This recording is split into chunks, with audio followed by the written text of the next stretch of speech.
Maybe you, or you, or you.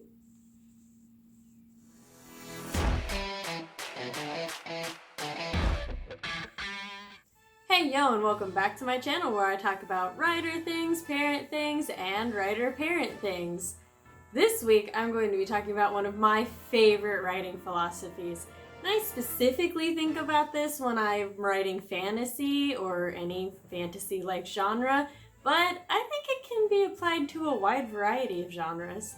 Let's get right into it. Typically, there's a lot of world building that goes into fantasy stories, especially ones that take place in their own world. Writers need to figure out that balance between what readers will believe, what they'll side-eye, and what they're just gonna plain reject. Sometimes, what people find believable is pretty telling. There are situations where some people find things that are actually really realistic really hard to believe because it goes against their own life experience or just exists outside of it. And, well, what do we do in those situations? Before we get too far into that one, let's start with the easy one. Adding things to the world building readers are going to accept easily is, well, actually pretty easy. Weather. It exists. There's a sun and a moon. Fish live in water. These are realistic things that pretty much everybody is going to universally accept. This is the safe and, well, easy part of world building, to pull from the real world and implement it as a basis or foundation for the fantasy world before we start smudging it a little bit. Though remember, this is about believable, not just realistic. There's some things that may not exist in the real world, or at the very least, not everybody believes that they do. Some things that can be considered superstitions, if you will. But a lot of these things exist in people's minds since they were really young. Pulling from culturally known folklore can get some pretty easy acceptance. Dragons, for example, can be slid into just about any world, and fantasy fans are usually gonna just accept that, these are a thing that are here. Even using less commonly known folklore, such as pukas, works too. Really anything people can Google and learn about in 10-15 minutes and they go, oh yeah, that's a thing.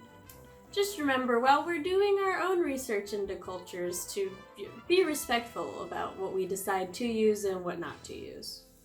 The side-eye section, as I'm going to call it, is a weird middle ground of things that aren't necessarily realistic or believable. However, because it's become a staple in the series or genre, fandoms or readers just sort of accept it. They might not be happy about it, but they don't generally use it as a criticism of the work. There are tropes built around this, like small people using inhumanly large weapons. And I'm not saying that, someone small like me can't be beefy, but I'm saying someone small like me, with like my muscle mass, using a weapon that's 2 to 3, maybe even 4 times my body mass, and this, I'm sorry, it's just not very believable. But, it's the thing now, so sure. Sometimes this starts because one author decided to do a thing, and then another author was like, hey, I like that thing, and they also do it, and then it just kind of keeps going until it's a trend, and now everybody's accepted, oh, well, this is a new lore thing. Like vampires going out on cloudy days, or werewolves not having to transform during the full moon. Readers may not prefer these inverse rules, but they're used to them, so while there are going to be some people who complain, most probably won't. If a writer wants to put a new twist on an old concept, it's usually fine as long as they stay within the ballpark and they don't go outside of it. But if you're going outside the ballpark, just be prepared for possible fandom splitting. Now, I'm not saying that these are things to avoid or things not to do. I'm just saying that if we do them, we're probably gonna be judged or side-eyed, which, probably gonna be judged or side-eyed no matter what we do, so You do you. Now, rejected is kind of a complicated section to think about. There's 3 different ways to handle an idea that I know some readers are just gonna reject for one reason or the other. First one, easy enough. Throw it out, trash it, toss it, be gone. We want to do this with ideas that just don't work for the universe. For example, for whatever reason, I decided this world only grows lemons. Lemons are the only fruit. But what if their main dessert was apple pie? Nope, bad idea. Where the fuck would they get the apples from for the apple pie? See, that one should just be thrown out. The second one is if it does fit, but readers are having a hard time believing that it's realistic or that it could be realistic, regardless of whether or not it is realistic. And a lot of times, these readers will cite historical inaccuracies in the exact same fantasy story that they've accepted something like, dragons or elves, magic, all highly historically accurate things. When this happens, I highly recommend, fuck it, add it anyway. It's not our fault that their perspective of fantasy is limited by their perception of the real world or what they want realistic to be, which is kind of extra doubly, what the fuck, bro?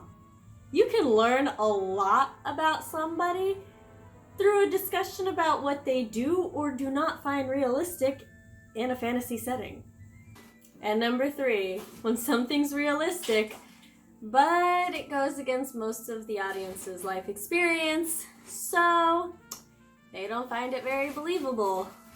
And unfortunately, believable's the goal here.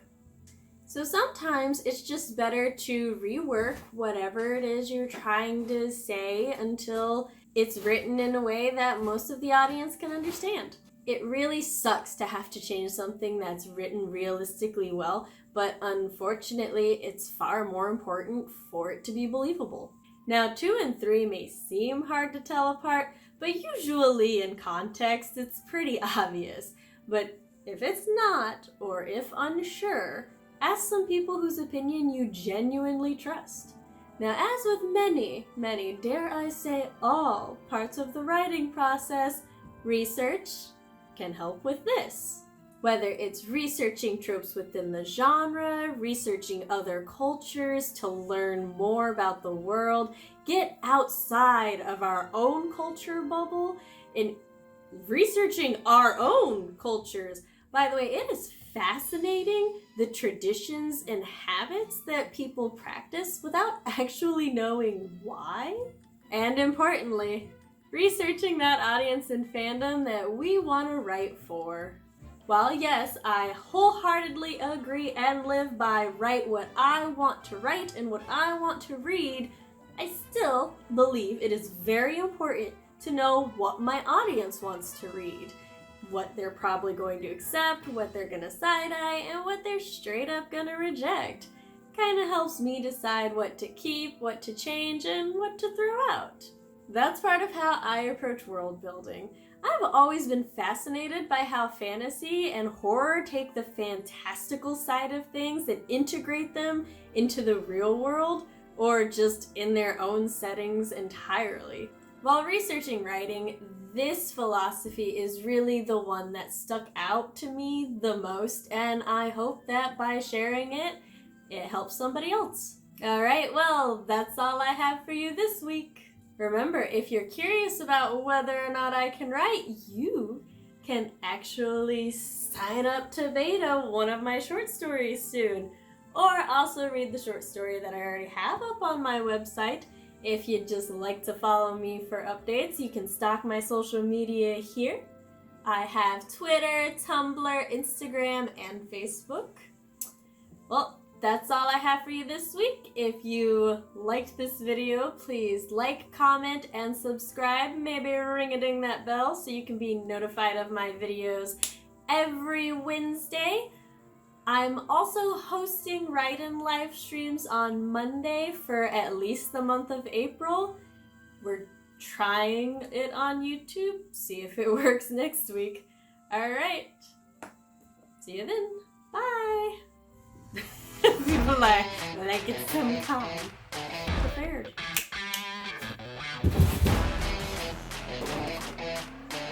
Goes into fantasy.